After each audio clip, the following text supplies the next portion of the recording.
Hi everyone, Euthany Tube Hero here, the internet's busiest music nerd. And it's time for our weekly Tracks Roundup segment where I tell you guys the songs I was meh on, just merely indifferent toward, the tracks that I thought were the best tracks of the week, the tracks that I thought were the worst tracks of the week. They are all linked in the description below this video, along with our Amazon Associates link. Head on Amazon using that link. Anything you buy over on the site, we get kickback from it. Does not add to your overall price, but only if you live in the US. Cool? Cool. All right, let's get through this magic list of songs, starting with the worst tracks of the week.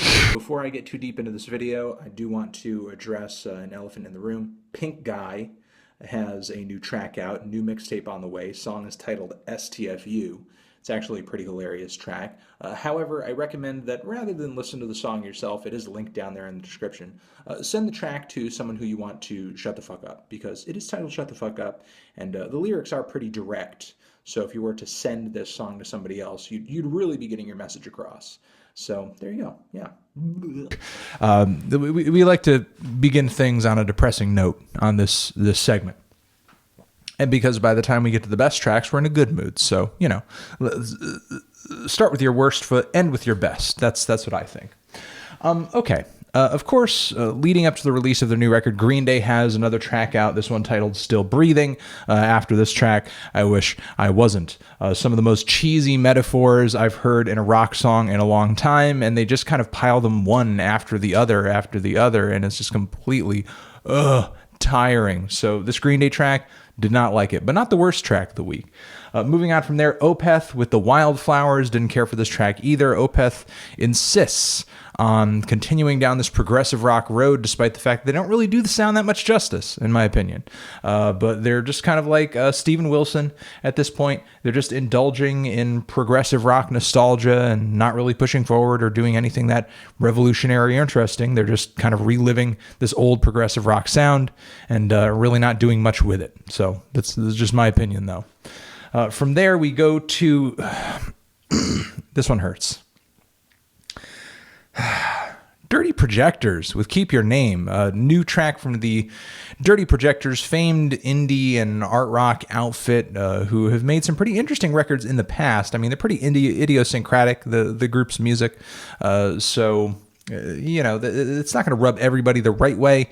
However, this new track over here, I can't see it really appealing to the group's fan base at all. I mean, maybe some newcomers who have never heard of Dirty Projectors before and kind of like the somewhat trendy sounds that are being hopped onto on this track might dig it a little bit, but Dirty Projectors go down this weird alternative R&B sound. It kind of sounds like FKA Twigs, but even way more accessible than like her Melissa EP that you just came out with, and the horrible pitch down vocals that run through the entire track.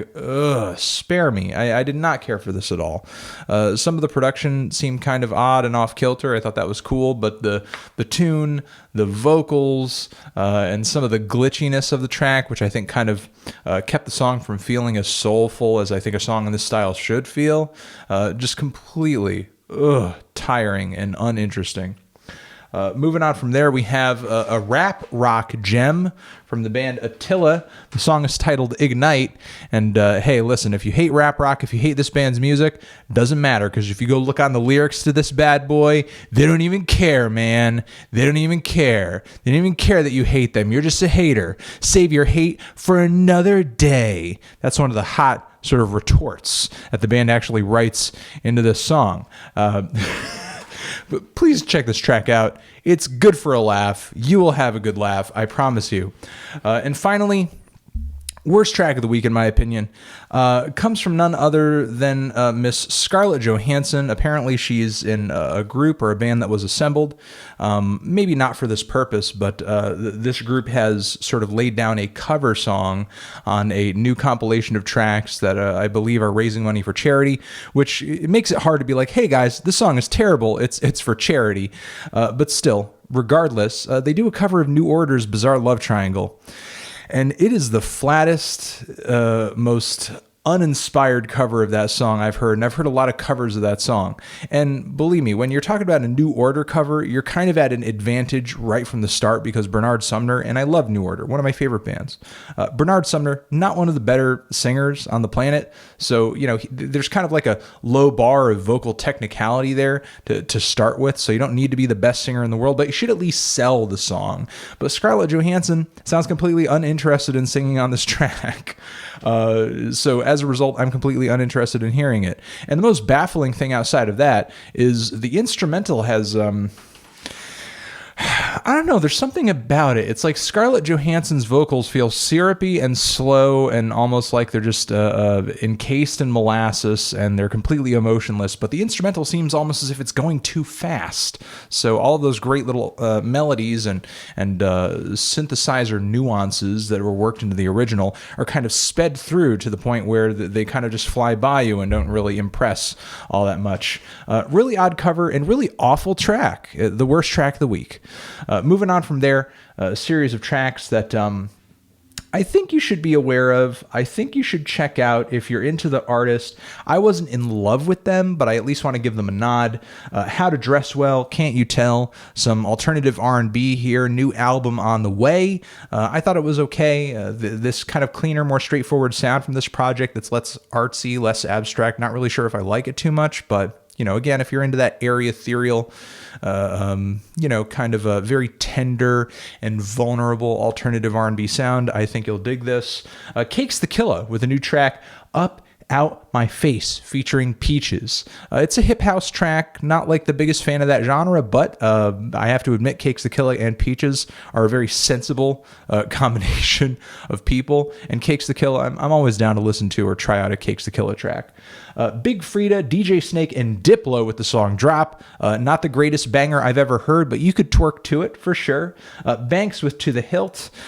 This was kind of a very dreary, forgettable little ballad here. Kind of reminded me of some tracks from her last record, which I didn't care for too much. I was kind of excited by her previous single, which felt like one of the better pop tunes she had written so far. But this new track over here, again, feels like a nondescript little sad number that didn't leave much of an impression on me, but maybe you guys will connect to it a little bit better than me. Bloc Party has a new non-album single out. I believe it's non-album. Track is titled Stunt Queen. Kind of goes back to their dance rock, sort of dance punk sound a little bit, and it's pretty catchy. Moving on from there, the Cool Kids with Running Man. I mean, the verses on this thing are okay, but the beat just seems, I don't know, just like any other instrumental you would hear today, just a trendy hip hop instrumental. Doesn't have that quirky, creative, and sort of 80s influenced and off the wall Cool Kids production you typically expect from these guys, unfortunately. Just didn't really stick with me all that much. Brain Tentacles, Hand of God, next track over here. This band we have referenced in a previous episode of Best and Worst Tracks of the Week. It was one of the most insane metal tracks I had heard in a while, because there were these huge, blaring, honking horn sections throughout the track, and that is also true of this song too. But this track compositionally and performance-wise is way more tame, so I think without the horns kind of adding that element of chaos and noise to the mix, they're left to kind of awkwardly play the chords of the track in a way where they just feel really out of place. I mean, I still think it's pretty creative what the band is doing, and I'm looking forward to what they're doing on this new album, but I don't think this track went over as well as the previous one did. Leonard Cohen has a new cut out and a new album. I believe the track You Want It Darker. Instrumental didn't really do too much for me, but Leonard Cohen's very deep, husky, poetic lyrics were actually pretty intriguing and pretty entertaining. So if you're looking for something real dark, something real moody, put this track on, please. Alcest with Kodama, the title track to the Black Metal Project's forthcoming record. One of the more ethereal tracks I've heard from the album so far. Didn't really do too much for me, but you guys who are huge fans of the project might find it really pretty. Couple more. Common with Black America Again. Actually, no, this is the last meh track. Common with Black America Again. Yes, just wanted to make sure I got that title right. Super politically charged track from Common, a music video that I could see making some people cry. In fact, if you're kind of in tune with what's going on in terms of racial struggles in America in 2016. However, I thought there were some elements of the track that didn't go over that well. I thought Stevie Wonder's placement in the cut wasn't all that great, and he just kind of fell out of place when he was introduced. And I think some of the politics of the track were a little ham-fisted. Not to sort of, put a pun or a metaphor here or anything, on purpose. I'm not trying to make a joke here. But it seemed like a little black and white, and that there wasn't too much nuance to what Common was trying to say on the track. But I'm just going to leave it at that. As far as like a political hip-hop song, you could do way worse. So, all right, a handful of tracks here that I thought were really great this past week. For one, the Weeknd with the song Starboy. Did not anticipate I was going to enjoy this track, but I did like the lead single to Abel's last record. I loved Can't Feel My Face. Still think it's a great track. And I think Starboy is an equally good song. It's not like a banger. It doesn't have a huge chorus or anything like that. It's way more low-key. It's way more sad and moody and dreary. That's the appeal of the track. But I still think it's well written, and Daft Punk brings a pretty interesting instrumental to the mix with its analog synthesizers and its percussion hanging in the background. Abel and Daft Punk, not a bad pairing. So there you go. Slaves with Consumer Be Consumed. UK punk duo, they're back with another track, another single from their upcoming record. This one features Mike D of Beastie Boys fame. His verse is okay. It's kind of kooky and corny, but that's kind of the appeal of the Beastie Boys a little bit. Although maybe it feels more like that without the other two Beastie Boys to kind of back him up. I digress, though. It is kind of a heavy, hard-hitting punk tune with a lot of guts to it, and I think a funny little chorus and refrain. Danny Brown, I have not heard this track, Really Doe, with Earl Sweatshirt, Kendrick Lamar, and Ab-Soul. Admittedly, I have heard the first 4 seconds of the track, and I'm like, oh shit. But people are telling me this track is amazing. I trust that the track is amazing, and I'm just going to say I haven't heard this track because I am looking forward to the new record. I don't want to spoil anything. I just want to hear it all when the album is here. I've heard When It Rained. I think that track is great, but I just don't want to spoil any more of the record for myself because there's so much material from the album out already, and just don't want to spoil it. Just going to leave it at that. Moving on from there, NxWorries, Anderson .Paak and Knxwledge, of course, have a new track out titled Like This via Stones Throw Records. And the usual blend of soul, jazz, funk, and hip-hop come together on this track. If you've heard the NxWorries EP that they came out with not too long ago, you know what I'm talking about. And it's a soulful little track with a catchy chorus, and it's super sexual and sensual. It's sweet. It's nice.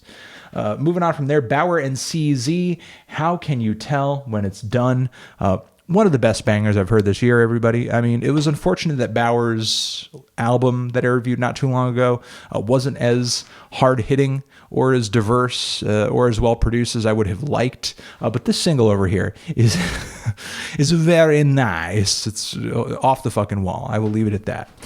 Crazy banger. Crazy banger.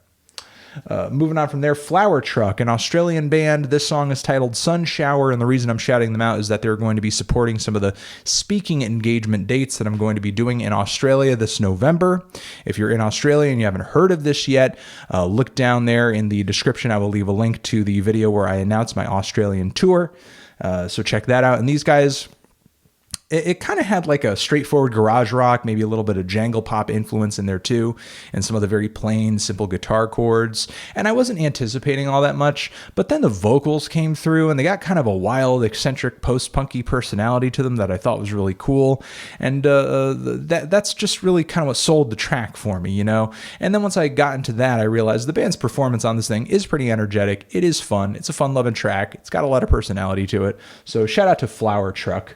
And two more. I want to give a nod to Kevin Abstract's new track, Empty, a track that reminded me a little of Frank Ocean, and mentioned that on Twitter. Pissed some people off because I think, you know, he's kind of copying him a little bit, but, you know, whatever. I mean, some person was like, is he a biter or a genius? And I don't know, not mutually exclusive. Some of the greatest musical and artistic geniuses out there were blatantly Biters, but I digress. All that being said, I think this is one of his better tunes, and it's not really one of the more soulful or hip-hop centric tracks that he's dropped, which he has put out in the past.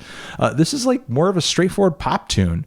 Everything from the very spacey, not spacey, but steady, I want to say steady piano chords, to the chorus vocal, to the finish of the song.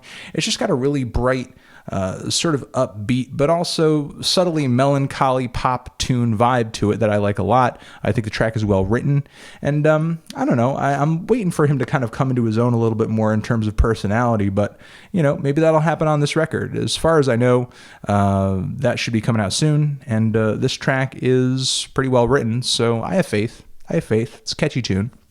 And finally, we're going to end it off with Regina Spektor, who every single time she drops a song from her new record seems to get better and better and better. This track, Older and Taller, is another one of the more subtle and easygoing piano ballads from this forthcoming record. Of course, it's emotional and poetic and very personal and very moving and very touching. So make sure not to miss that, okay? All right. Thank you for watching this video. I hope you guys check out some of these tracks if they interest you. Again, they're down there in the description, along with the Amazon Associates link. And that's it. All right? You're the best. Anthony Fantano. Best and worst tracks forever.